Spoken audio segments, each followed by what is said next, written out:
Bismillahirrahmanirrahim. Assalamualaikum warahmatullahi wabarakatuh. Bismillahirrahmanirrahim. Alhamdulillahirabbil alamin. Wa bihi nasta'in ala umuri dunya waddin.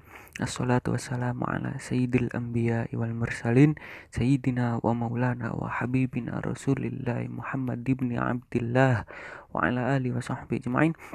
Allahumma 'allimna ma yanfa'una wanfa'na bima 'allamtana warzuqna 'ilman wa 'amalan wa ikhlasan tuqarribuna ilaika amina amina rabbal alamin. Rabbi shrah li sadri wa yassir li amri wahlul 'uqdatam min lisani yafqahu qawli. Rabbi Allahumma rzuqna fahman nabiyyin wa hifdzal mursalin wa ilhamal malaikatil muqarrabin birahmatika ya arhamar rahimin. Amma ba'd, mari kita buka ngaji kita, belajar kita kali ini dengan baca surat Al-Fatihah. Ala kulli niyatin sholihah wa ila hadratil Mustafa Sayyidina Muhammad. Al-Fatihah. Alhamdulillah.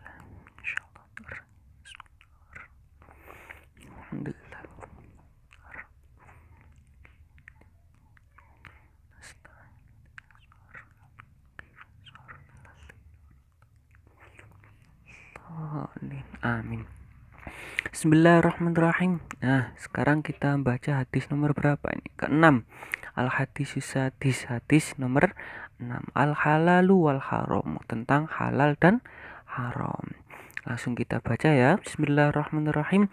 Qala al-muallif rahimahullah ta'ala wa nafa'ana bi fid dharain amin. Wa bihi qala an Abi Abdullah Nu'man ibni Bashirin radhiyallahu anhu qala, dari Abu Abdullah Nu'man bin Bashir radhiyallahu anhu qala, berkata, sami'tu Rasulullah, saya mendengar Rasulullah sallallahu alaihi wasallam. Nah, salawatnya mana? Nah, sekarang kita memasuki bulan Maulid. Nah, anjuran ibadah ketika bulan Maulid, memasuki bulan Maulid itu enggak ada kecuali memperbanyak sholawat, karena bulan Maulid ini bulan di mana Rasulullah Shallallahu Alaihi Wasallam dilahirkan. Dengan kelahiran beliau, akhirnya kita semua beriman, percaya pada Allah Subhanahu wa Ta'ala. Kita ditunjukkan oleh Nabi Muhammad bahwasanya Tuhan itu cuma satu, Allah Subhanahu wa Ta'ala. Dengan apa? Lewat perantara Nabi Muhammad Allah menurunkan wahyunya, petunjuknya. Nah, karena bulan Maulid ini bulan di mana Rasulullah Shallallahu Alaihi Wasallam satu bulan, maksudnya sebuah bulan di mana Rasulullah seorang makhluk yang paling mulia, seorang utusan Allah yang terakhir, seorang utusan Allah yang menjadi makhluk paling mulia dari seluruh alam semesta, ini Rasulullah. Maka di bulan ini ibadah yang terbaik adalah ibadah memperbanyak sholawat. Satu hari membaca sholawat 1000 kalau kuat. Kalau nggak kuat ya 900 sebisanya. Kalau nggak bisa 900, 800. Kalau nggak bisa 800, 700, 500. Memperbanyak sholawat. Nggak usah panjang-panjang baca sholawatnya. Allahumma sholli ala sayyidina Muhammad wa ala alihi wa sahbihi wa salim, atau sallallahu ala Muhammad wa alihi wa sahbihi ajmain, atau gitu aja pendek, sallallahu ala Muhammad wa ala alihi wa sahbihi ajmain, pendek gitu aja. Atau pengen pendek lagi, sallallahu ala Muhammad, sallallahu ala Muhammad, sallallahu ala Muhammad, kayak gitu, terserah. Yang penting memperbanyak sholawat. Satu hari jangan sampai nggak baca sholawat sama sekali, karena kita memasuki bulan Maulid. Sholawatnya mana? Rasulullah sallallahu alaihi wasallam yaqulu, bersabda, Rasulullah bersabda, innal halala, sesungguhnya perkara halal, bayyinun itu jelas. Wa innal harama dan perkara haram bayyinun itu jelas. Wa bainahuma di antara halal dan haram mustabihatun itu ada perkara mustabihat. Nah, la ya'lamuhunna tidak mengetahuinya, tidak mengetahui perkara mustabihat katsirum minan nas, banyak orang, enggak banyak orang yang tahu tentang perkara mustabihat. Perkara mustabihat itu apa? Kata Rasulullah kan innal halala bayyinun, halal yang perkara halal jelas, perkara yang haram jelas. Bainahuma mustabihat, di antara kedua, antara halal dan haram ini terdapat hal yang samar. Tidak jelas halalnya, tidak jelas haramnya. Kalau yang halal jelas, semua yang tertulis di dalam, semua yang disampaikan Allah dan disampaikan dalam sabda Rasulullah, nggak boleh makan anjing, nggak boleh makan babi, nggak boleh makan barang curian karena itu dosa, nggak boleh. Apalagi itu itu perkara yang haram ya, perkara yang haram. Kalau perkara yang halal jelas, saya terangkan yang halal dulu. Yang halal jelas, hewan apa yang boleh dimakan jelas, apa yang boleh dimakan, contohnya kelinci, apalagi kambing, sapi, kerbau, apalagi yang boleh dimakan ayam, apalagi yang kalian suka hewan, dari hewan yang boleh dimakan ikan. Nah, ikan dengan berbagai macamnya semuanya halal, jelas ya, hukumnya jelas halalnya. Apalagi pakaian juga, pakaian yang kita pakai itu harus jelas halalnya. Apakah kita mendapatkannya atau orang tua kita ketika membelinya menggunakan uang atau menggunakan rezeki yang halal. Yang kita makan, yang kita pakai, yang kita apalagi ya, semuanya yang kita manfaatkan, apakah semua halal atau tidak. Yang halal jelas, yang tidak halal pun jelas. Yang tidak halal jelas di dalam Al-Quran, kayak tadi yang sudah saya sampaikan, babi, anjing, bangkai dan lain sebagainya. Makanya biar tahu halal dan haram, kalian belajar yang tekun ilmu fikih. Ilmu fikih itu yang menunjukkan kita mana yang halal, mana yang haram. Mungkin kalian sekarang masih fikihnya masih bab tentang ibadah, masih tentang sholat, wudu dan lain sebagainya. Tapi nanti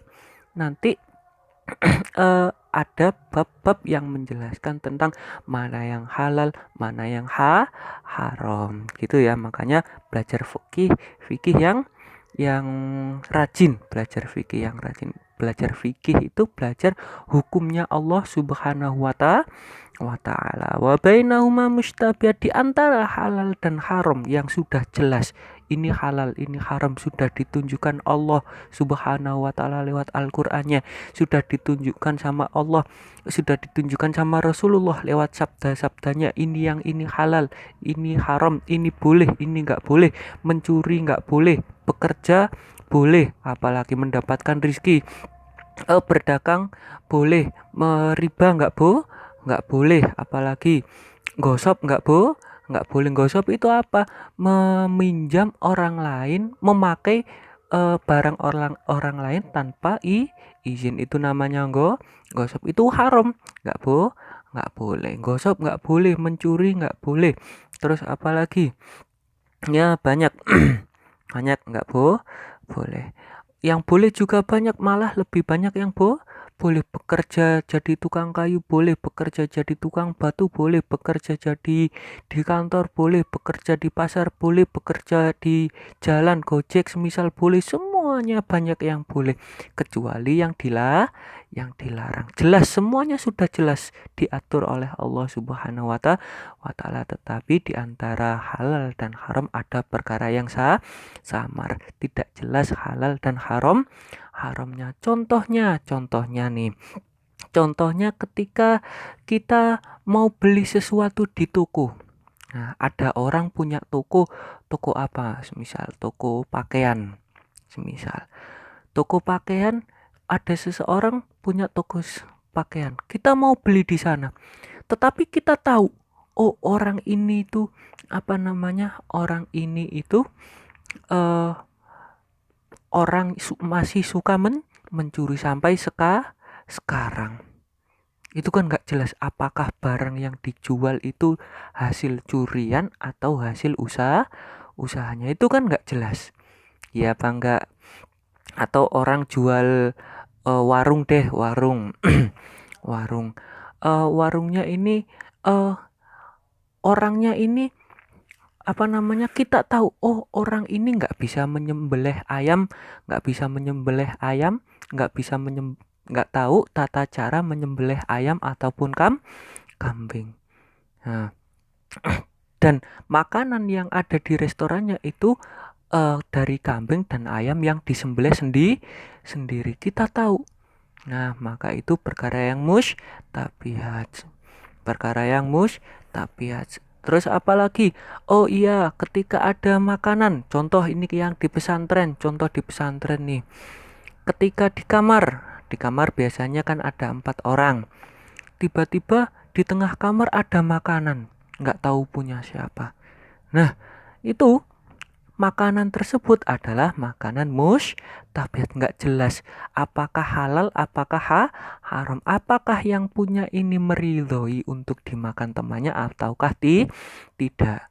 Kecuali ini, kecuali kalau satu kamar sudah sepakat, teman-teman, ini meja ini atau sebelah sini kalau ada makanan makan aja ya. Ini berarti sudah diikhlaskan untuk penghuni kamar, kecuali seperti itu.